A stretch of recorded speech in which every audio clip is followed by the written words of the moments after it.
This conference will now be recorded. Okay, and I am going to turn it over to Chef Ben and Rachel from Cornucopia in Sayville, and they're going to talk about some great plant-based holiday meals. If you guys did not get the recipes, we sent them out, but if you didn't get it, I'm going to drop my email address in the chat box, and you can reach out to us, and we will get those recipes over to you. So thank you very much, Ben and Rachel, and take it away. We're going to start with the cookie recipe, and then I'll hand it over to Ben with the pasta. So the cookie recipe is super easy. It's definitely something you can make within like a half hour.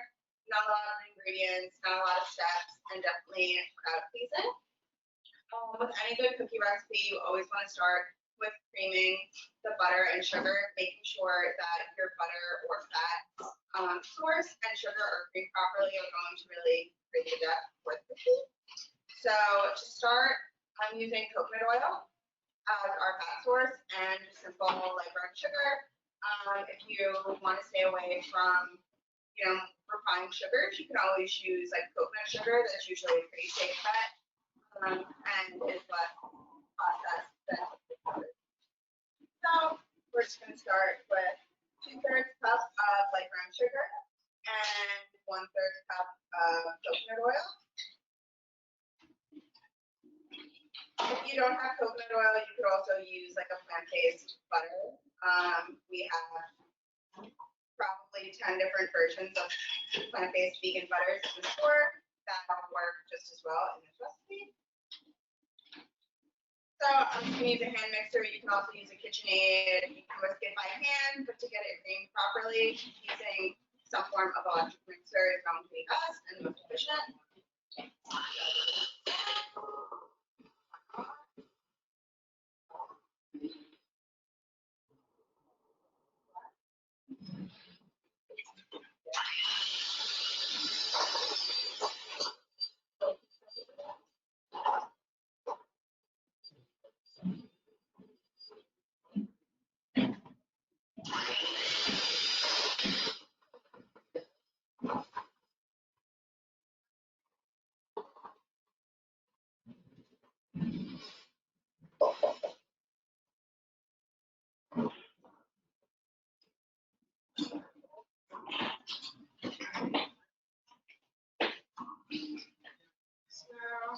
I think it's also important to add that if someone's looking to stay away from some sort of refined sugar and coconut sugar isn't an option because of an allergy to coconut, you can also use date sugar, which is simply just dates that have been dehydrated and ground up into a fine powder.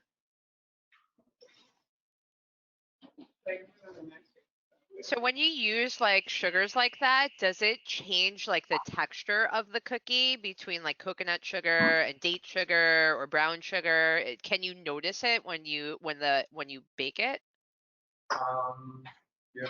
I personally haven't noticed any difference when I use coconut sugar. I haven't used date sugar, like Ben just mentioned, but coconut sugar definitely has a similar, I want to say, weight and nutty flavor. In comparison to brown sugar, I haven't used coconut sugar to replace white sugar though, where I think that would affect the taste because it still is nutty like a brown sugar is. Yeah, even the coconut sugar and the date sugar, they are darker, not only in color, but they're deeper and darker in flavors as well. So it's like more of a substitute for brown sugar. But as for white sugar, I don't know if there is a replacement for that. The best that you could do is get a finely ground turbinado sugar. Yeah, or just like a refined cane sugar. Sure. Yeah. So after you have your fat source and your sugar creamed together, you're going to mix together your dry ingredients. So for today, we're going to make these cookies vegan and gluten-free and use Butternut 1:1 gluten-free baking flour. With gluten-free baking, it's really difficult to make sure you're getting similar textures to glutinous baking. That's why we always like to use a blend. I don't know, if you want to explain more of like gluten-free baking, if you know like the leveling, like what to look for in a blend. Yeah, I mean, so usually different blends are good for different types of different textures of baked goods. We have the one-to-one baking flour. The base of that, the main part, is rice flour. And texturally, when that bakes, it lends itself to be very useful with soft, spongy cakes and cupcakes and brownies, whereas the other gluten-free flours that we have from Bob's, there's another one, the all-purpose baking flour, and that is a base of chickpea, and that is better for muffins and breads, things that you would need sort of more denseness to. So just, yeah, the rice flour is better for cooking, for cookies and cakes and that sort of like light baked stuff. So, thank you. So we have 1 1/3 cups of gluten-free flour, and then to that we're just gonna add our spices, which is cinnamon, pumpkin pie spice, salt, and then leavening agents, which are baking soda and cream of tartar, which is a staple in any snickerdoodle recipe. If you don't have it or you can't find it, I have a friend that using an acidic source, such as 1 teaspoon of white vinegar, along with the baking soda will work. But like I said, for every snickerdoodle recipe, having cream of tartar is pretty important. So we're just gonna mix all that together into the flour and just combine it. Would you like this? Yes, please. Thank you.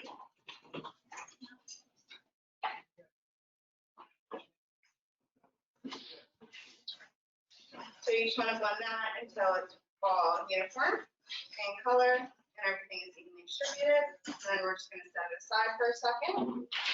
Then to our oil and sugar mixture, we're going to start adding our other wet ingredients. So we have 1 flax egg as our egg substitute. That's just 1 tablespoon of ground flax with 3 tablespoons of water. Let it set aside, and it gels and creates kind of like an egg texture. So we'll just stuff that in. Yeah, Rachel, if people don't have access to flax egg, what can they use in replacement for that? So you can also use chia egg. Chia eggs are definitely popular, but I like to recommend using ground chia seeds instead of whole. This way you don't have like whole chia seeds in your baked goods. We also have Just Egg, which is a vegan egg alternative. We saw it in the store. It's like in a portable container out of the refrigerator. We do have an egg replacer that's dry in our baking section as well. Also, if you don't have access to any of those, using applesauce, unsweetened applesauce, or even banana or pumpkin, which we're already using in this recipe, are good, I guess, or just good replacements because they have that liquid yet thicker texture that'll help hold the baked good together. So yeah, so we added the flax egg, then I'm gonna add 1/3 cup pumpkin puree. Pumpkin puree, not pumpkin pie mix. Make sure you're getting the pure puree, or else you're just gonna end up with sugar and a little bit different texture. It'll affect your cookie recipe. Definitely a deeper flavor as well because a lot of pumpkin pie mixes come with spices already in them. So along with the spices that you are adding in addition, depending on how you like your cookies flavored, it might be a little too much for some people. And then 1 teaspoon of vanilla extract.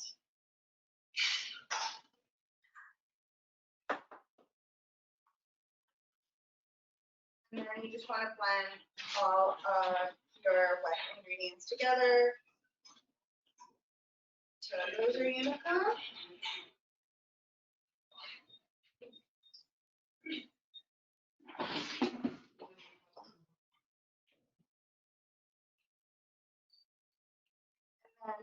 there, we're gonna add our mixed dried ingredients into our wet ingredients in stages. I like to do it in about 3 to 4 stages to just make sure that everything's getting mixed properly and combined properly. You don't have to measure it out, just do a little sprinkle, start to mix, and then just keep that process going until you've added all of your flour and your dough.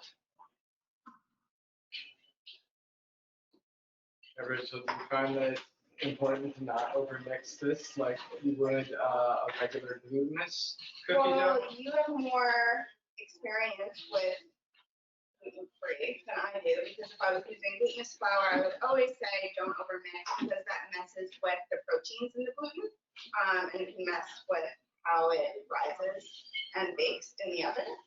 But what is your take on gluten-free flours, Benjamin? Well, gluten-free flours, it depends on which, what ingredients they have combined them. There are certain starches and certain things that if you overmix it, it will be very tough and dense. And then there are some that are fairly resilient to mixing, and no amount of mixing will really overwork it. What is your experience with this specific flour? With this one, I don't feel like it can necessarily be overmixed with the other gluten-free flour, the all-purpose one. That one tends to get a little tough and bind up a little more the more you mix it.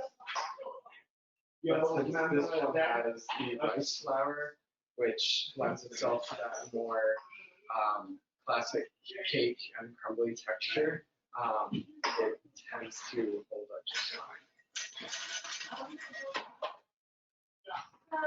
Most of our flours. I'm gonna go in with my hands.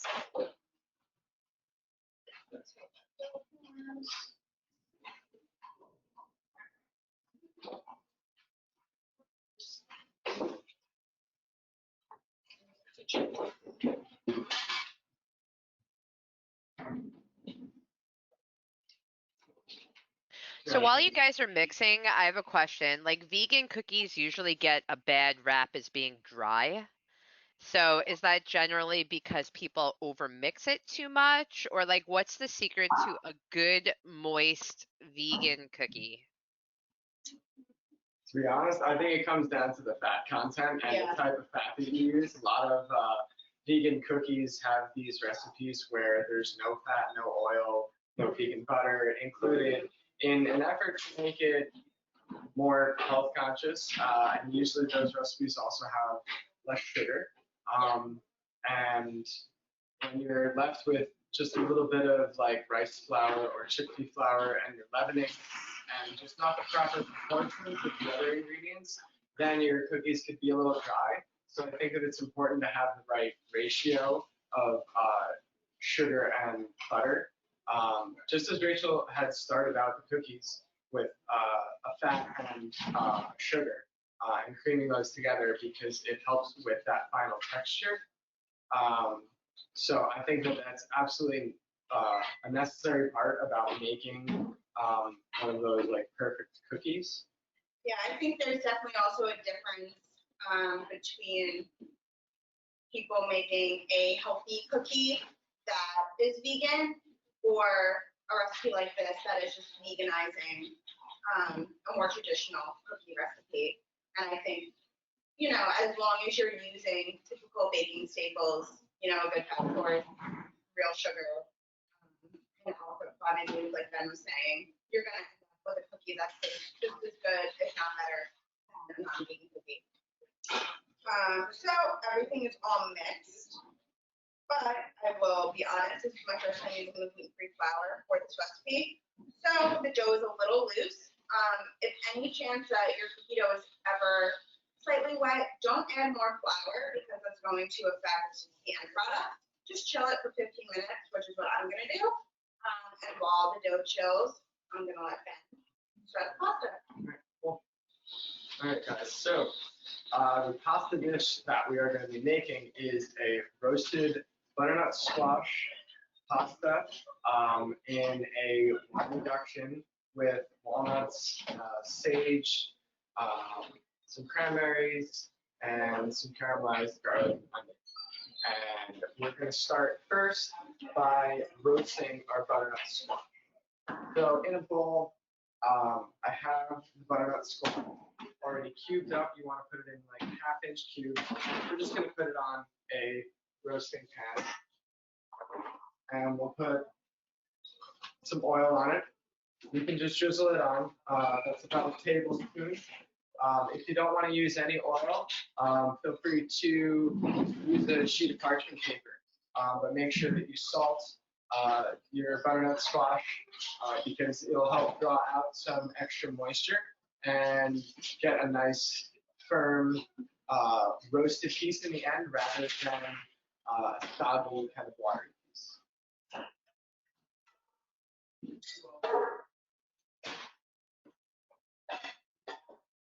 Putting about a 1/2 teaspoon of salt and a 1/4 teaspoon of pepper. And we're just going to put that in a hot oven, anywhere from 400 to 425 degrees on the top rack. And we'll let that hang out there for about 20 minutes.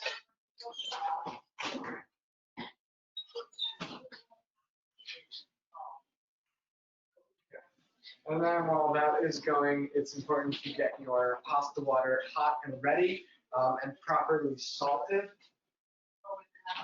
Do you salt and oil with your pasta water? I salt it. I don't oil it. I find that with certain pastas, they do have a tendency to stick more. But I find that if you just cook it in a larger pot of water, then there's more room for the starches in the pasta to move around, and it won't kind of make your pasta clump together too much. Do you oil your water as well? Okay. Drop oil. All right. So the pasta that we're going to be working with today is a corn and rice pasta. It is gluten-free, and you can use whatever kind of pasta you want, even if you wanted to use a glutinous pasta. But the texture of this one is pretty close to a regular durum wheat semolina pasta. This is the sharp. Yes, this is the Char brand. We sell that here. We also have the penne, which is really good as well. It is one of the only gluten-free pastas that I found to have that true al dente texture once it is cooked. But with that being said, other brands like our Field Day Pasta and Tinchiata, they also have good textures. Yeah, sure. It's all about preference stuff. As long as it's just about 12 ounces of dry pasta, then that would be enough for this recipe. So while our pasta water is heating up and the squash is roasting, what we're going to do is slice up some garlic and we're going to slice an onion. So you can use however much garlic you want. In our case, that means all of it. We like a lot of garlic, so there's about 10 cloves here. You just want to thinly slice that. 1 clove per bite.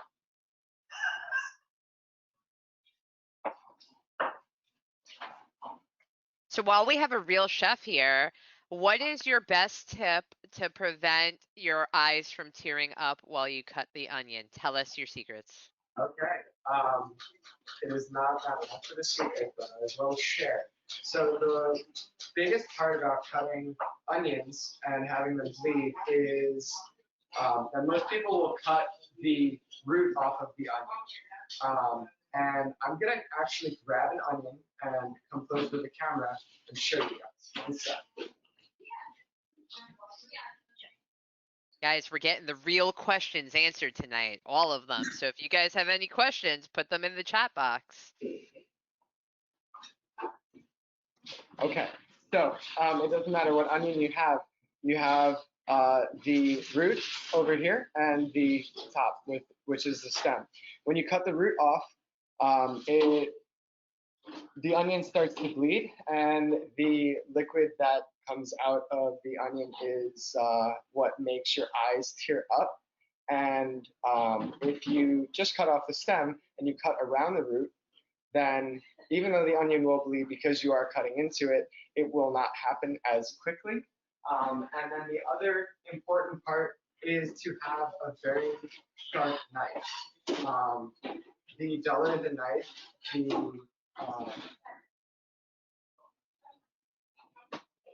the messier the cut.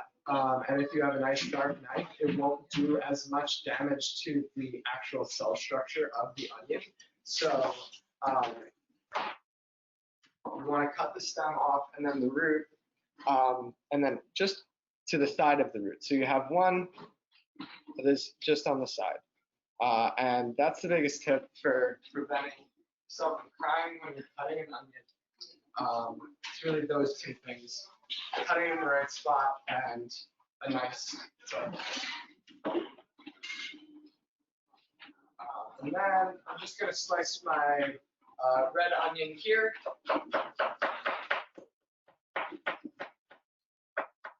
You want nice thin slices, but you want them to be somewhat uniform because you want it all to cook at a similar rate. So once that is done, we are going to take our walnuts and then we're going to put them on a pan and also just roast them in the oven for about 6 to 7 minutes. We're not going to put anything on them. It's just going to be the walnuts straight on a dry pan.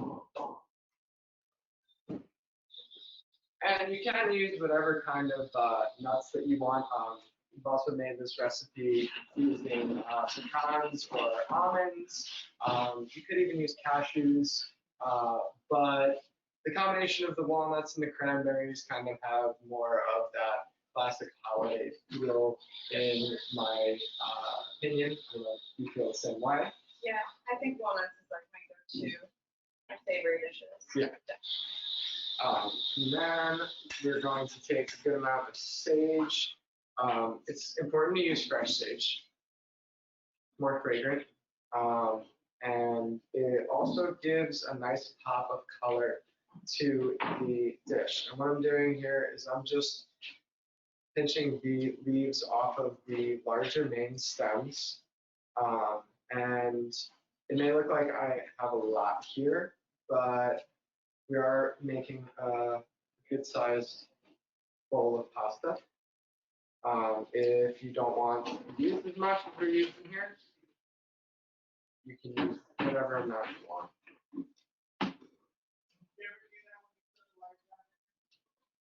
Yeah, I think that's one thing when people start cooking, whether it's plant-based or not, feel free to play around with your herbs, you know, the amount of garlic, the onions.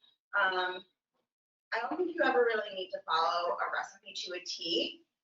There's a difference between cooking and baking. Like baking, I would follow exactly what the recipe is telling you.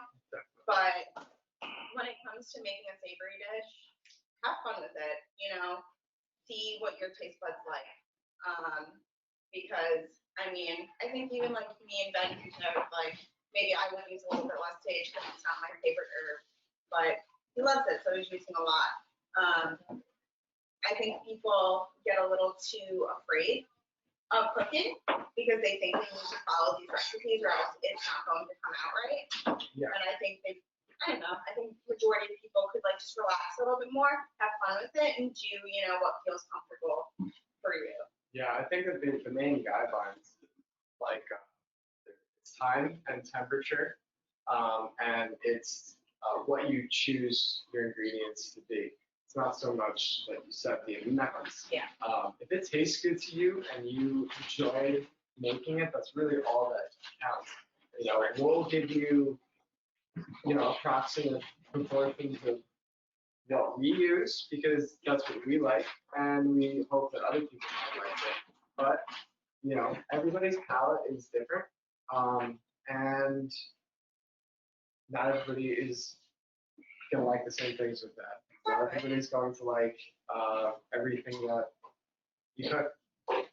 But if you're getting something out of it, that's what matters. And we're going to take some parsley here as well, and we're just going to finely chop this. We're going to add a little bit of brightness, a little freshness, and a nice pop of color at the end. With the sage, I just sliced it very thin. I think it's important to not over chop your herbs because then they get bruised and a little bit dark, and you lose that sort of that pop of color that you normally have. Alright, so you're gonna.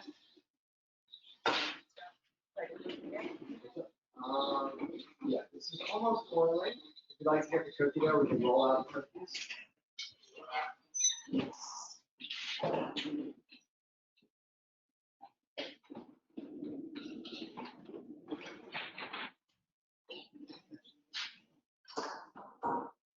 There you go. Should be good. I let the dough chill. It can use a little bit longer, but it's absolutely fine. If you're short on time, you can always just stick it in the freezer.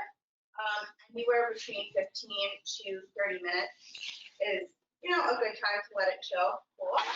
And now we're just gonna roll out the dough into. I got about 12 cookies from this recipe. I'm gonna roll them in a mix of cinnamon and some more light sugar. Once you don't have to measure this, just put cinnamon and sugar on a plate, mix it up with your hands, and it's good to go. So what you're gonna do,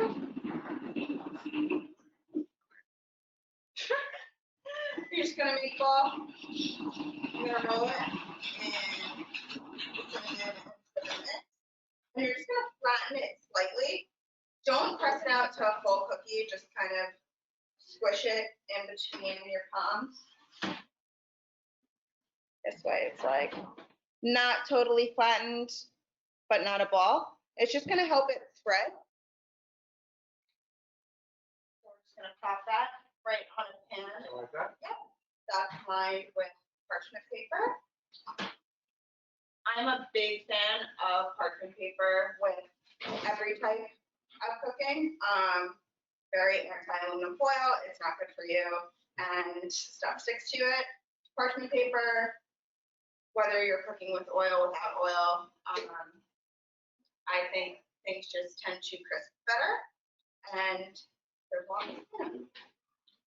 Yeah, I found that it's exponentially easier to clean my pans even when I roast vegetables using parchment paper. It does absorb a little bit of excess oil if you've got a little too much oil on your pan with whatever you're baking or roasting. So sometimes accidents happen in the kitchen, and I just drop the snickerdoodle in the salt. So we're gonna go ahead, Snickerdoodle down. check that, and then try again. But I think that that kind of moment is important to share because cooking is not always perfect. Nothing's perfect. Nothing's perfect. Yeah, I saw your picture. Okay. I'm sorry.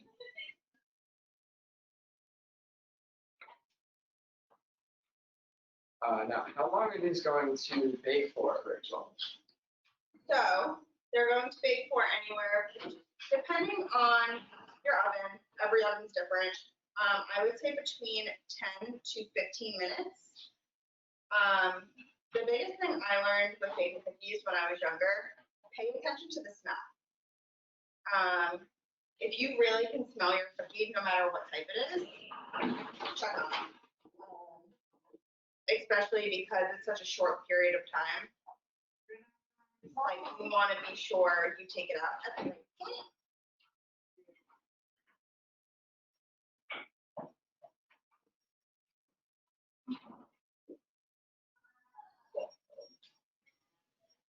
What I'm gonna do with these is set a timer for 10 minutes, and then I'll check on them, see if they're spreading, see if they're browned.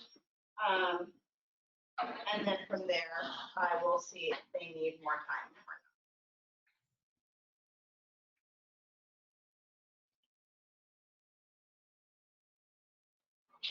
Now, is there a certain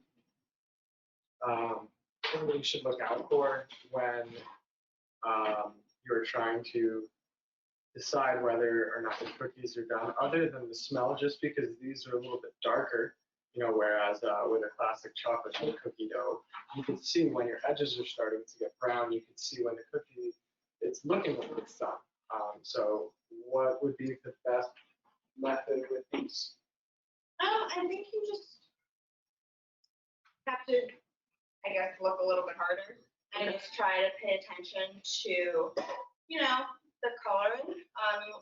Like I was saying before, you want to make sure they're spreading out. And with most snickerdoodles, they kind of crack on the top. So I think that's definitely something you can look for.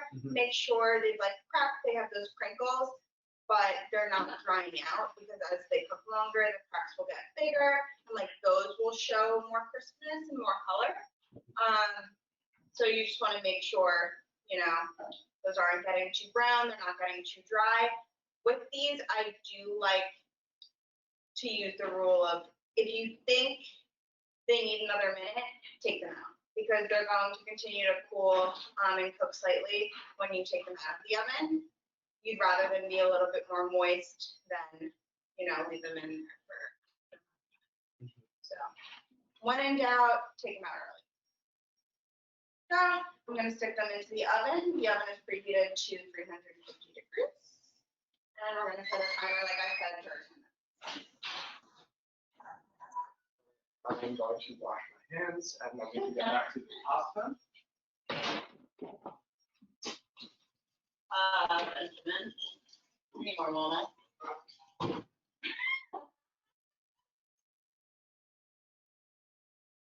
All right, my audience, do you guys have any questions for Rachel and Ben? If you do, you can type them in the chat box and I'll read them off.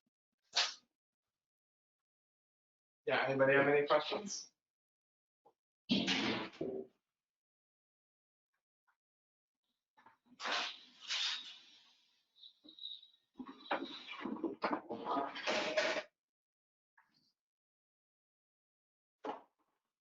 All right, so I'll ask a question since nobody has questions.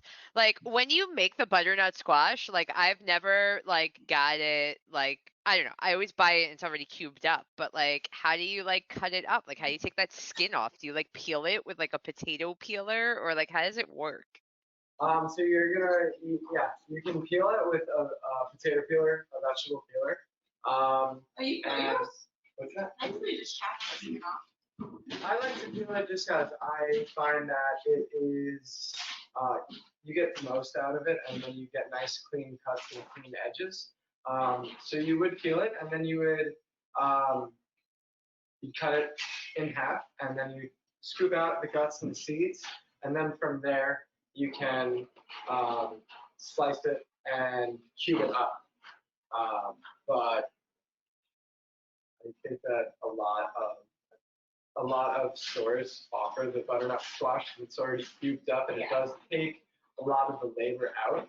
But let's say if it's something that you're growing in your garden,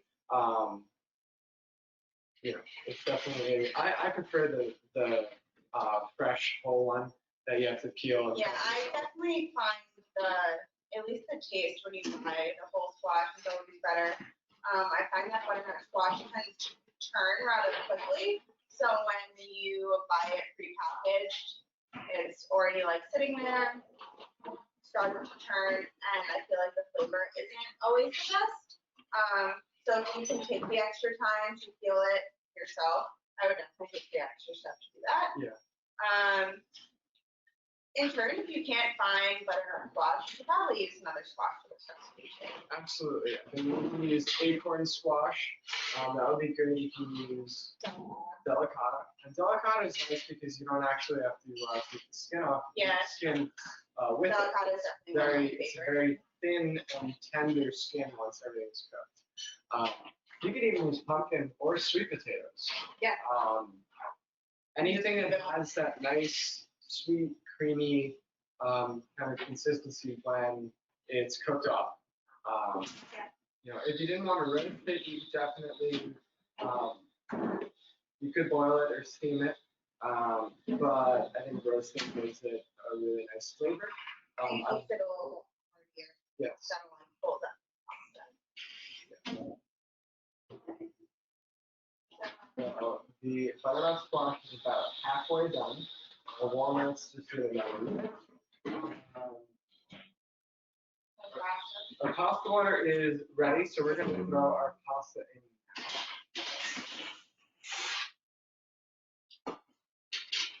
I think, I don't know if this goes without saying, but please make sure your pasta water is properly heated before you put your pasta in. It doesn't matter what type of pasta you're cooking. You want a nice rolling boil. Do not put it in cold water.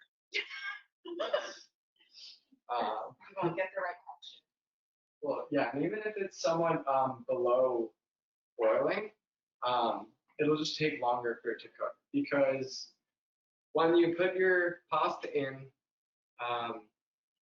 it's a different temperature than the water. It's always going to drop the temperature a little bit, and it's going to take longer for that to get back up to where it needs to be, and pass that to get it boiling. That is, so right here, this is a little bit of vegetable broth that I whisked a little bit of flour into. We're going to use this later when we are building our sauce for the butternut squash pasta. This gets added to our wine reduction.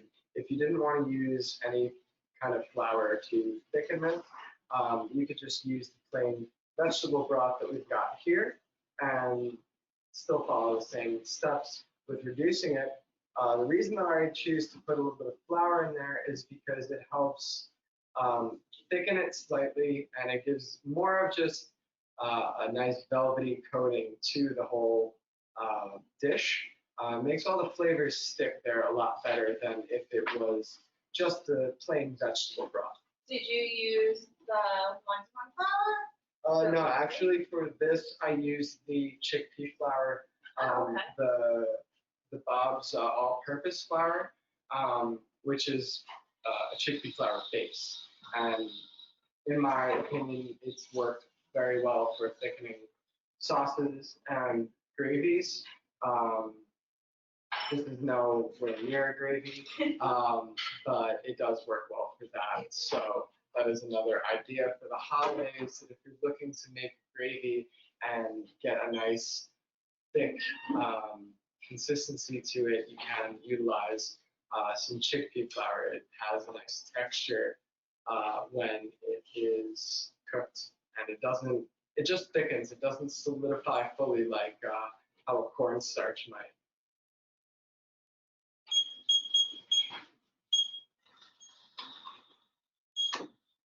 All right, so our pasta is going to cook for about 10 minutes.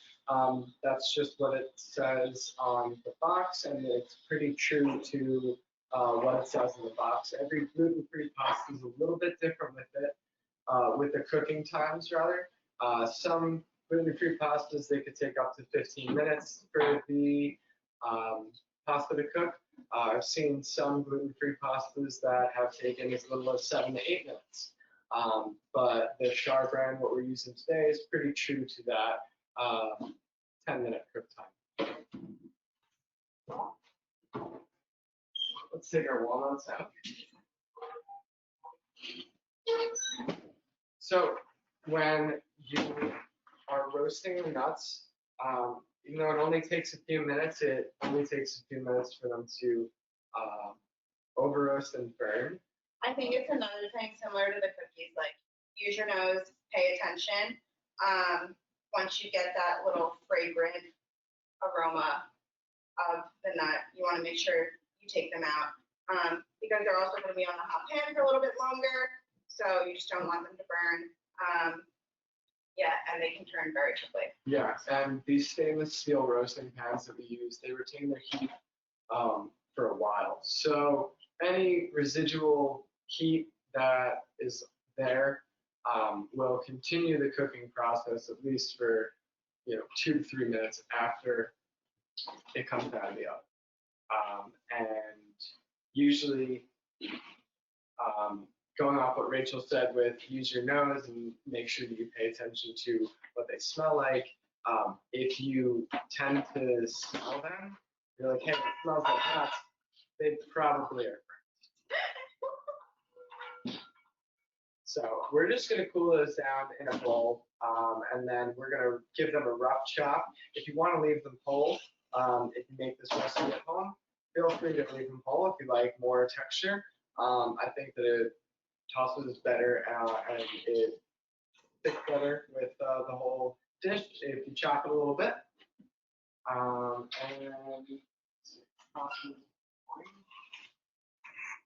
Now, Rachel, in a minute, we're going to start making the sauce. So, do you want to reposition the camera? Yeah. You want me to put on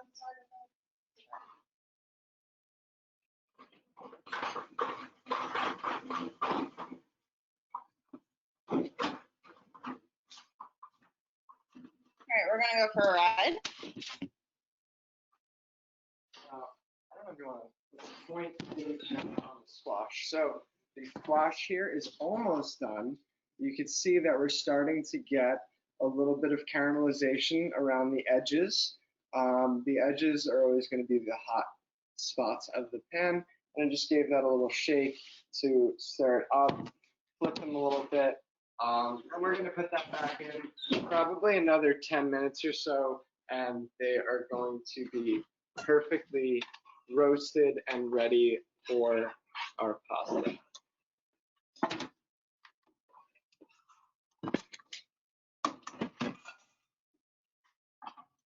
Now, yeah, that's totally cool. Now, very important part about making this sauce, or really any kind of sauce that you're going to use to toss pasta and veggies in, is properly preheat your pan and get a little bit of color on your garlic and your onion. That will help with giving the dish a nice deep flavor. And when the garlic and onion get a little bit of color and they caramelize a little bit, they get this sweetness. They lose that sharpness that you would find when onion and garlic are raw, and they get a little sweet. So what we're going to do is just put our pan on here. We're cooking on gas here. If you have gas at home, great. The cook times and kind of the preheat times, they'll be fairly similar. But if you are cooking on electric, then you're probably going to want to give your cookware a little bit extra time to heat up, because you don't have as much consistent direct heat as you would with gas. So that is just purely based on what you have in your kitchen. So how do we know when our pan is hot enough? So when the pan is hot, you can put your hand a couple inches away and see that it is warm. But if you don't want to do that, you can just wet your hand and just spritz some water on it. And if you see that it starts to steam and sizzle right away, then your pan is hot enough and ready to go. And when you're working with, if you don't have a non-stick pan, we have a stainless pan here. When you preheat it, you also want to let the oil preheat a little bit, because then that will allow the pan to have this natural kind of non-stick quality to it, and everything will just be easier to cook with. But if you have a non-stick pan or a cast iron, then you won't have any issues with anything sticking. So what we're going to do first, we're going to add our onions.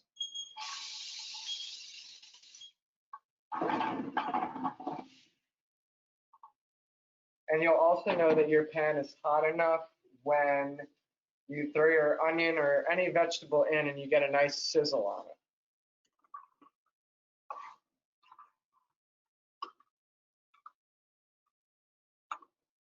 Would you like to take some pasta?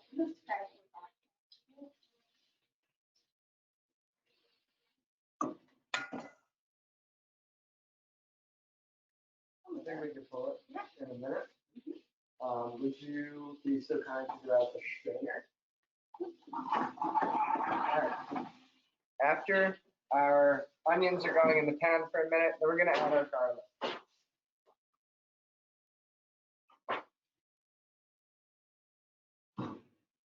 Now, the reason that I add the onion before the garlic is that the onions are bigger, they take longer to cook, and the garlic is sliced super thin, it's going to cook rather quickly.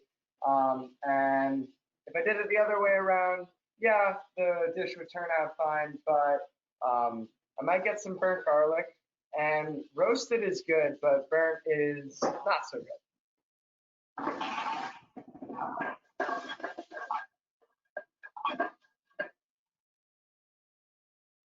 So altogether, for sauteing everything and tossing everything together, it's going to be about 2 to 3 tablespoons of oil. That's just what I use. If you want to use less oil or more oil when you make it at home, go for it. So now we are going to drain our pasta, and we're going to let this just sit. Toss it a few times, going to let that heat build. And give us some nice color on the bottom of the pan. On that note, Are your snickerdoodles ready? I believe they are. So I set the timer for 10 minutes. I definitely smelled the cookies, but I checked on them and they looked like they needed a little bit more time. So I added an additional 2 minutes. And just about.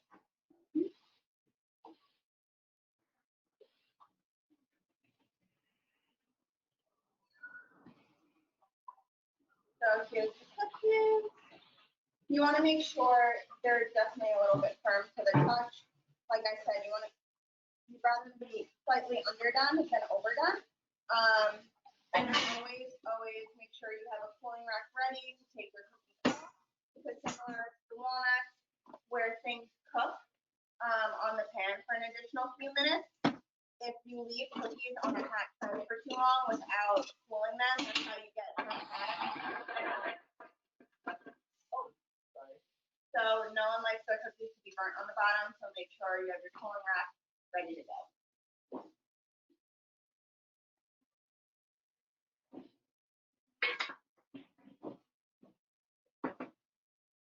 Alrighty, so we just drained the pasta, and what I chose to do is I threw it in a strainer, cooled it off with some cold water, and then I put some olive oil on it. And I cooled it off with cold water so the pasta stops cooking. And with gluten-free pasta, it's very easy to overcook. The noodles or whatever you are cooking, and the oil also helps prevent the pasta from sticking together. So those are two kind of necessary things in my mind if you want to get a nice consistency to your gluten-free dish.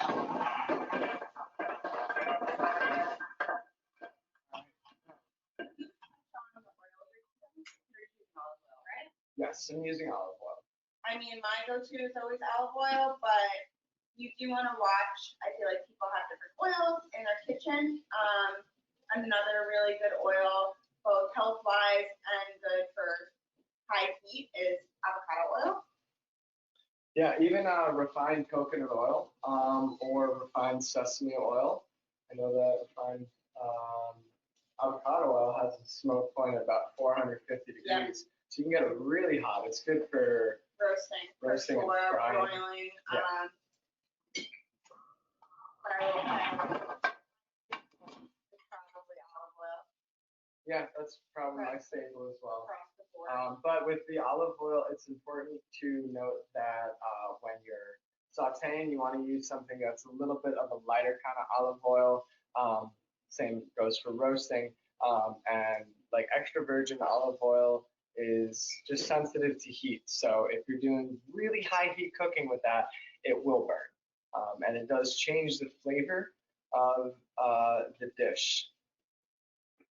All right, so we have some color on our onions. You'll see that there's a little bit of caramelization. And with that, what we're going to do is deglaze it with some wine.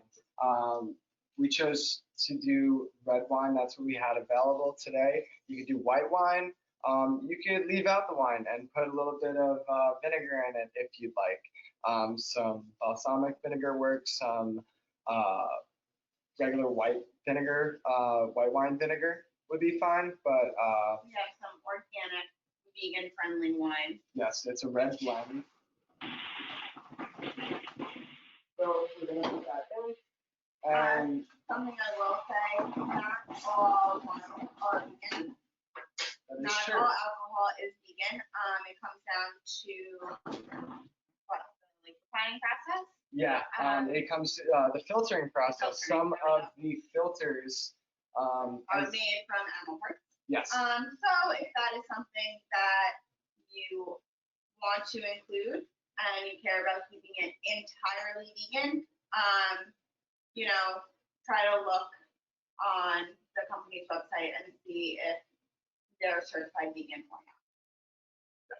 so these are going to, these onions and garlic are going to reduce a little bit in this wine. And how is our butternut doing? So just about there, probably about 2 more minutes. So after we have the wine in there and reducing, we're going to add a little bit of vegetable broth and then continue to cook that.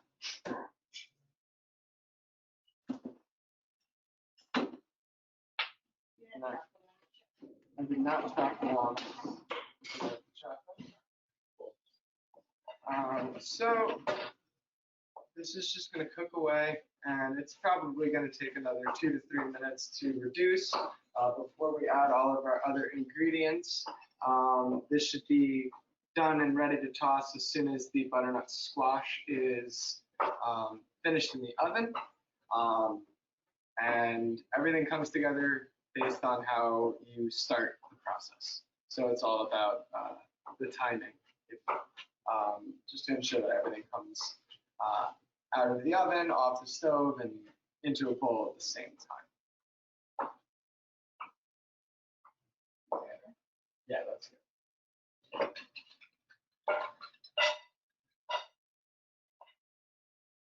Now you can keep some extra vegetable broth handy, because if you find that your sauce is starting to reduce a little too much, and you find that you would like some more liquid to it, then you can always do that. Always start with less. You can always take, you can always add more, but you can't take out. So.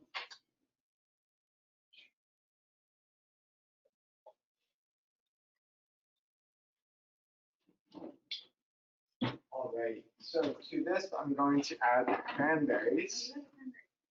Yes. You can add the walnuts.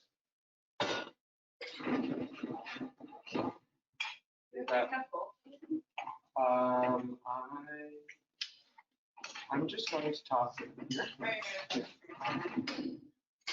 And then we're going to add our herbs. You want the herbs to be one of the last ingredients that you add, because they're delicate. You don't want to overcook them. If you overcook them, they'll get dark, and your flavor won't be thrown off, but visually it might not be as appealing. So after you throw your herbs in, you can go ahead and throw your pasta in. We're just going to give this a little top.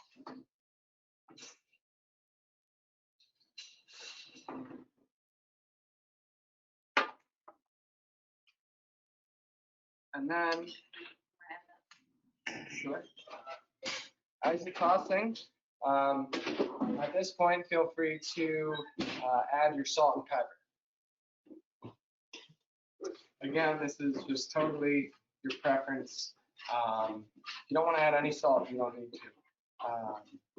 Add about a 1/4 teaspoon of pepper there, just a good size pinch, and then a good size pinch of salt.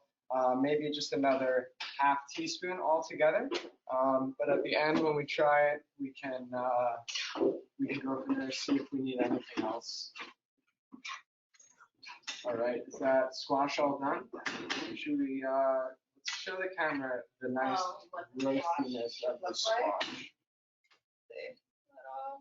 Little brown, Hold on. not overly cooked. So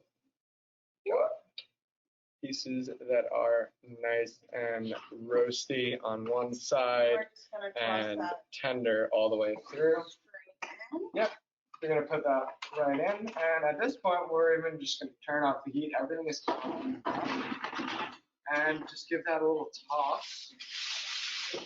And we're gonna take our vegan Parm cheese, and we're gonna throw a little bit of that in. This is all up to however much cheese you like. I love cheese in my pasta, so I add a good amount. What about you, Rachel? I'm definitely a big cheese fan. I'm more of I'll add less as I'm cooking and more to my individual plate on top. Yeah. Just to make sure I'm a big texture gal. So I like to have like a good bite, throughout the meal. I feel like if I put the cheese on at the end, I make sure to get cheese in every bite. Good. I'm also a fan of adding a good amount at the end. So this is now ready to plate. We're all mixed up. Everything came together all at once, and we're gonna get this.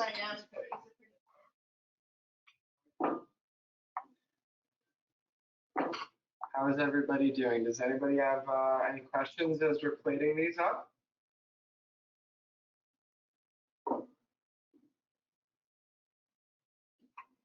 Come on, guys. I know you have questions. You don't have to ask just about like these dishes. You can ask them anything, really.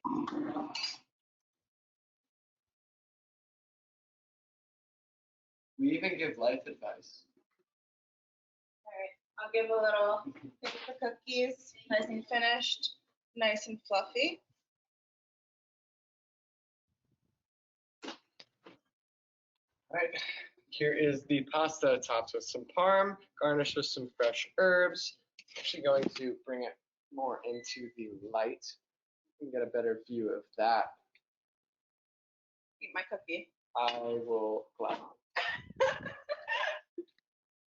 So guys, since you work at Cornucopia and we're library people, we always like the inside scoop. We like to know things. What are like some new like products that you guys are getting in that are like really, really good and delicious that we should try? Tell us.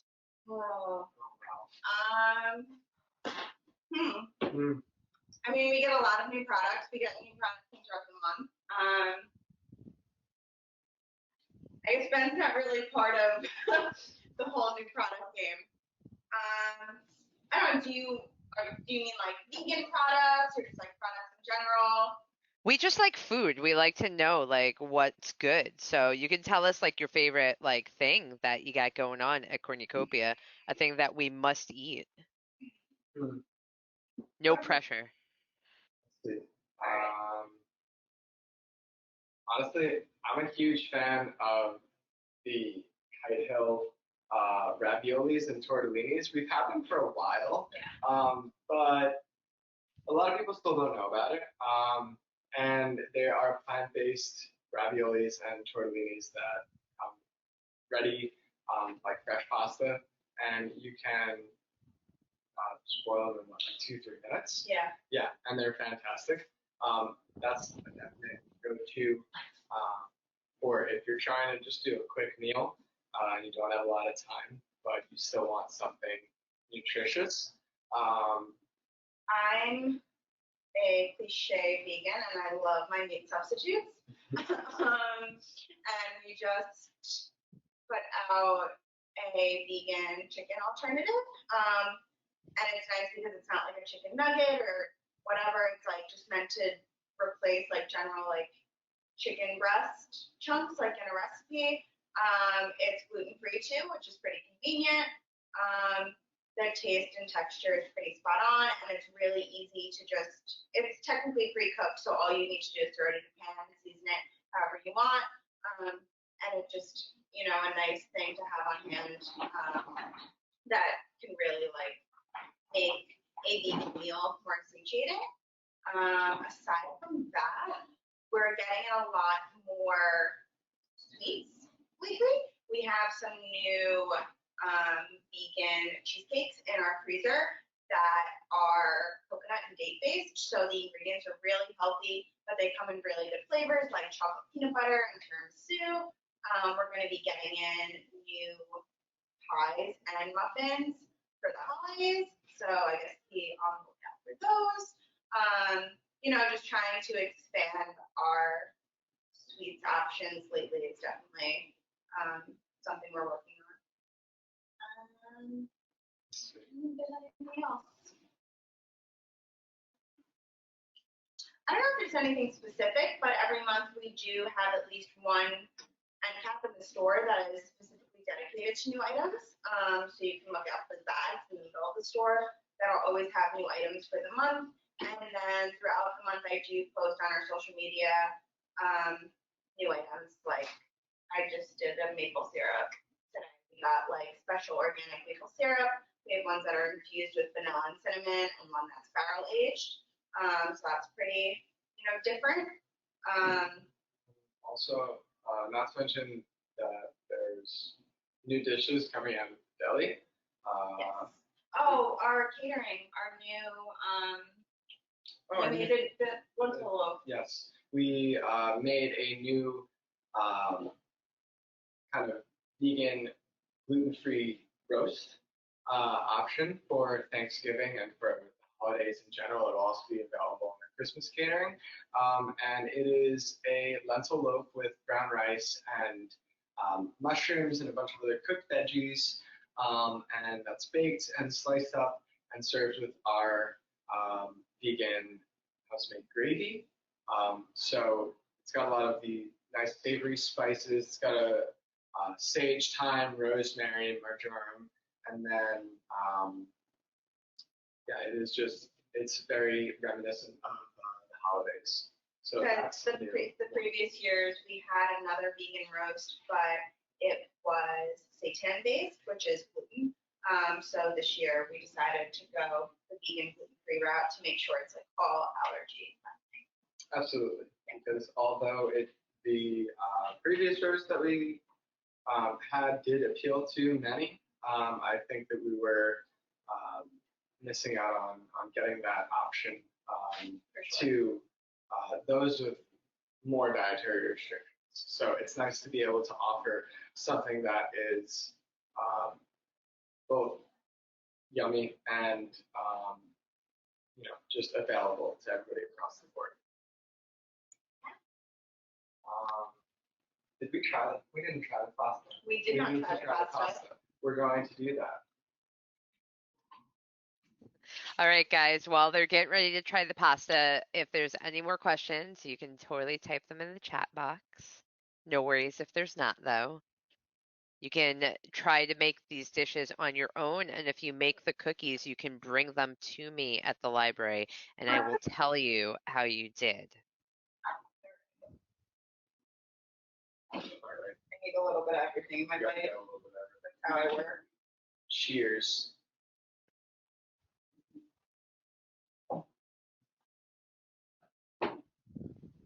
Tastes like the holidays. Yeah. Yeah.